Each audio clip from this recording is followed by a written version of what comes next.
Hey everyone, what's going on? Ash and Rima here from MEOdyssey, and today the third of the Andromeda Initiative briefings came out. This one was on the Tempest and the Nomad. We finally get to see inside of the Tempest, and we get a bit of a closer look at the Nomad as well. So we're just going to go straight into the little points that we noted down. Some things will come up on the screen related to it, and you'll get a bit of a closer look at it, and then we'll go from there. So first of all, the main focus was on the Tempest, and we finally got to find out who the Solarian was in one of the earlier trailers. This is Kallo Jaff. Yeah, because we knew that we had a Solarian pilot from the Game Informer, but we didn't know that he was going to be so enthusiastic and sassy. They're all so sassy, all the crew members. I love it. He just likes to be on the Tempest, and he wants you to be there with him. So I'm so happy about it. We haven't seen him yet, we must point that No, out. Still haven't no. seen him apart from a very long shot picture of the back of his head, but the Solarian is Kallo Jaff. I like those like hyper Solarian energy that the Solarians tend to have, and I'm glad it's one of these really hyper happy ones. Yeah. So he does mention that just in kind of the beginning of the video that the Tempest is light, it's stealthy, and it's easily the fastest ship in her class, and it is capable of doing 13 light years per day. Now, I'm not a scientist myself, so I don't know specifically how quick that is, but I know it's quicker than myself or Reem could go. Yeah, pretty much, yeah. So pretty good. I did make some notes about like comparing it to other ships and things like that. So we don't have that much information about most ships in like the Milky Way and things like that. But we know that the Reapers could do about 30 light years per day, and the Reapers were Reapers. They were so advanced that they could just blow everyone out of the water. But the fastest Council race ship was about 15 light years. So the Tempest is pretty fast for a ship that's basically a scout ship, isn't it? Pretty much. A stealth scout ship. So. Pretty good. Yeah. Pretty good. But it's still in the relative kind of time range that the game's meant to be set at. If they were leaving Andromeda between Mass Effect 2 and 3, wasn't it? I believe so. Yeah. So it kind of correlates to tech would be about that kind of range. So yeah, I like that. Also, the Tempest does not have any heavy armor or a main gun to defend itself. It relies on being able to outrun people chasing after it, and it's stealth, so it's clearly a stealth runner. So then it kind of goes on to what the main rooms are in the ship, so we actually get to transition into the ship. It starts off with the research room. So this is where all the research and development needs kind of go on. This is where intel that's gathered on the planets will be sent to, and in conjunction with the tech and the biolabs, which we'll come to in a second. And that's where you find out if there's any kind of practical application to be used with upgrades to things like your weapons, your armor, and the Nomad, which sits down in the cargo bay. And moving on to the tech labs and the biolabs, these look a lot smaller, but I think it's mainly because there's probably only going to be a few people and a very small crew on this ship, so they are a lot smaller. This is where the intel and the samples are sent initially, and that's where any knowledge and discoveries that help support the research room in trying to acquire upgrades and things like that towards weapons, armor, and Nomad will happen essentially. So anything you find or you mine down on the planets will initially be sent to the tech labs and the biolabs. And then finally we have the meeting room, which I almost said it was like the CIC, but that's not entirely true. It's kind of like the war room. Thank you. It's kind of slashed between the war room, because the one in Mass Effect 2 is more like an actual conference room, where this one actually seems like it has the war room shape with the big round table in the middle and the big space. But it looks like it seems to be very much next to the so-called bridge. Yeah. Doesn't it? It looks like it's just off that. But yeah, it's a lot more open than any of the other kind of meeting places that we've seen.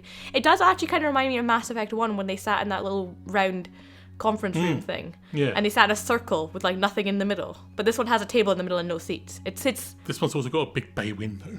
It does, so yeah. You can see out and see the pretty things. I'd say that one room that they kind of wouldn't totally focus on, but it was the quarters of both the crew and the Pathfinder. The general feel of the ship it feels way more homely. There's plants and like a little more like loungy furniture, and it's a lot more clean and like clinical. So it does seem like it's more of a civilian scientific ship rather than a warship that the Normandy definitely was. But I think you're in agreement. The Pathfinder's quarter is lush. Give me that beautiful, sweet double bed and a beautiful little panoramic view. Panoramic is the word I want to use. It just looks amazing.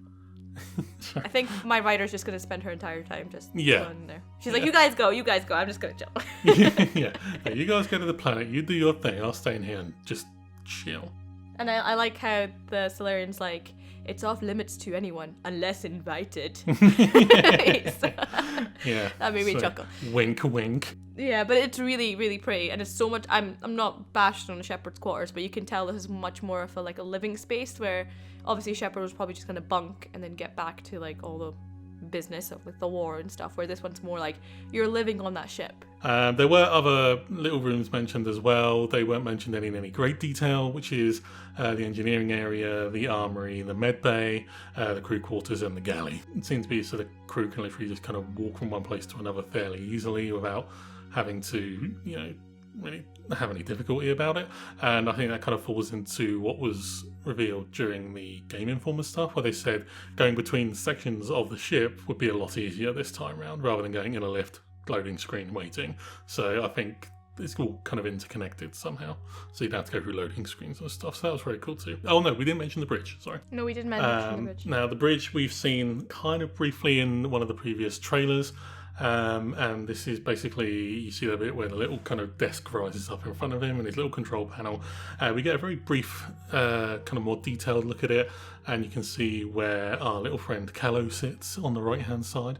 But yeah, this is where the Pathfinder will operate the navigational system, which interestingly is synced specifically to the Pathfinder. Now, I don't know if that's a biological thing or what, maybe give like a pinprick blood sample maybe or something like that. Maybe it's just like fingerprint analysis kind of thing. Yeah. Like, means literally nobody else can fly that ship. That's I true. guess they have a contingency plan if the Pathfinder gets injured or something. Yeah. This is a little mini theory before we go on. But if it is coded to the Pathfinder specifically to control the ship, and it's maybe DNA related, is that maybe why the Rider twins get promoted to maybe being a Pathfinder if something happens to Dad? Because maybe they're the only ones who can literally fly the ship. Because DNA, but I don't know. That's a mini theory. We can think about it later on. But there you go.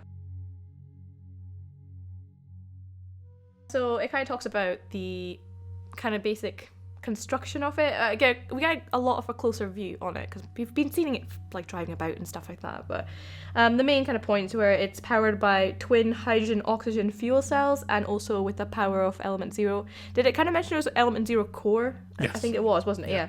And that each wheel has its own kind of independent suspension, and it can be driven on 4 or 6 wheel drive, I guess, depending on how horrible the terrain is, right? For those slightly tougher to reach places. Yeah.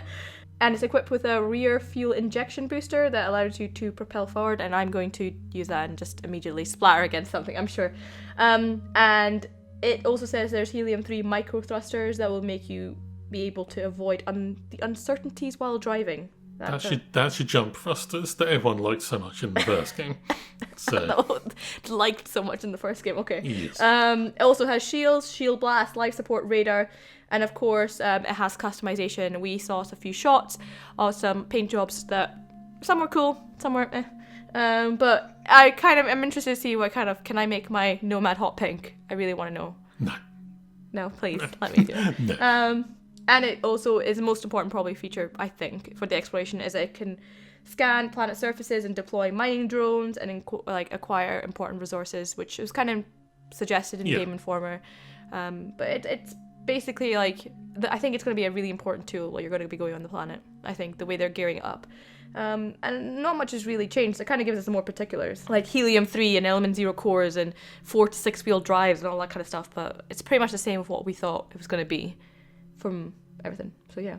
Let us know what you think down in the comments below. I'd love to know what you think of the interior of the Tempest and also the slightly more specific details on the Nomad as well. So that's all for now. So thank you very much for watching. As always, you can subscribe to the channel to stay up to date on all things Mass Effect, and you can help the channel to grow by sharing the video too. Thanks again, and we'll see you all very soon.